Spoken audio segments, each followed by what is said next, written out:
NCP তার জন্মলগ্ন থেকেই বলে আসছে গণপরিষদ নির্বাচন ছাড়া আমরা কোনো টেকসই পরিবর্তন সাংবিধানিকভাবে করতে পারবো না। বিএনপি এখানে নির্জলা সত্য এটাই যে বিএনপি আসলে তার যে প্রাক্তন অভিজ্ঞতা দ্বারা পরিচালিত হচ্ছে। রাজপথে আন্দোলনের ডাক দিচ্ছেন, আবার সংসদীয় সংস্কার প্রস্তাব আসছে।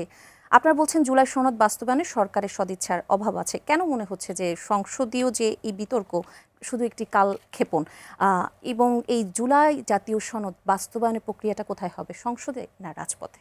এনসিপির জন্য বিষয়টা খুব আলাদা। এনসিপির সিচুয়েশন আর আদার পলিটিক্যাল পার্টির সিচুয়েশন আসলে এক না। এনসিপি গণ অভ্যুত্থানকে ধারণ করে এগিয়ে চলছে।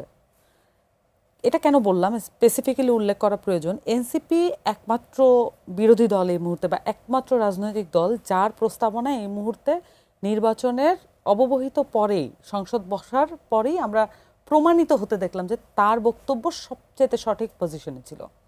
রাজনীতির জায়গা থেকে আপনি জানেন যে একটা বিরোধী দলের পক্ষ থেকে সবচাইতে, বা একটা দলের পক্ষ থেকে আপনার প্রস্তাবনা কি, এটার মেরিট যাচাই হচ্ছে কালের সময়ে, যখন আপনার সময় পরিবর্তিত হবে তখন আপনার প্রস্তাবনাই সবচাইতে যথোপযুক্ত প্রস্তাবনা, সেটা প্রমাণিত হওয়া অত্যন্ত গুরুত্বপূর্ণ।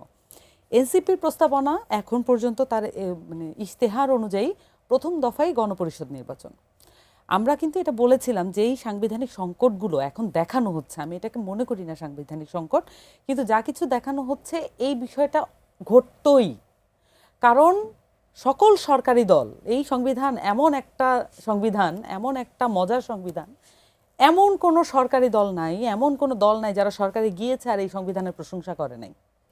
সো এই সংবিধানের মধ্যে পাওয়ার স্ট্রাকচার যেভাবে ডিস্ট্রিবিউট করা আছে, প্রধানমন্ত্রীর যে একচ্ছত্র ক্ষমতা আছে, এবং বিভিন্ন ধরনের অ্যাডমিনিস্ট্রেটিভ লেভেলে যারা হাই পোস্টে থাকেন তাদের যে পরিমাণ ক্ষমতা আসলে থাকে, রাজনৈতিক ক্ষমতা, এটা কিন্তু জনগণের ক্ষমতা না। যেই পরিমাণ রাজনৈতিক ক্ষমতা তারা এনজয় করেন, এইটাকে বাদ দিয়ে দেওয়া অত্যন্ত দুরূহ কাজ যারা পাওয়ারে থাকেন তাদের জন্য। বিরোধিতার জন্য, বিরোধী দলের জন্য এটা আবার খুব সমস্যাজনক হয়। কিন্তু এনসিপি তার জন্মলগ্ন থেকেই বলে আসছে গণপরিষদ নির্বাচন ছাড়া আমরা কোনো টেকসই পরিবর্তন সাংবিধানিকভাবে করতে পারবো না। বিএনপি এখানে নির্জলা সত্য এটাই যে বিএনপি আসলে তার যে প্রাক্তন অভিজ্ঞতা দ্বারা পরিচালিত হচ্ছে। যেমন ধরেন ১-১১ সময়টা বিএনপির জন্য ভালো ছিল না, কোনো রাজনৈতিক দলের জন্যই ভালো ছিল না, কিন্তু বিএনপি আসলে এমন একটি রাজনৈতিক দল যার হেডকোয়ার্টার সহ সকল পরিচালনা পদ্ধতি বাংলাদেশের সংগঠিত হয়। এটা কিন্তু সকল পলিটিক্যাল পার্টির জন্য সত্য না। বিএনপির জন্য এই ১-১১ সময়টা অত্যন্ত দুরূহ ছিল পার করাটা, এবং তারপরে এই ফ্যাসিস্ট আমলটা একই সাথে পার করাটা তাদের জন্য দুরূহ ছিল। কিন্তু এই সময়টার ভূত বারবার তাদেরকে ফিরে ফিরে দেখতে হচ্ছে।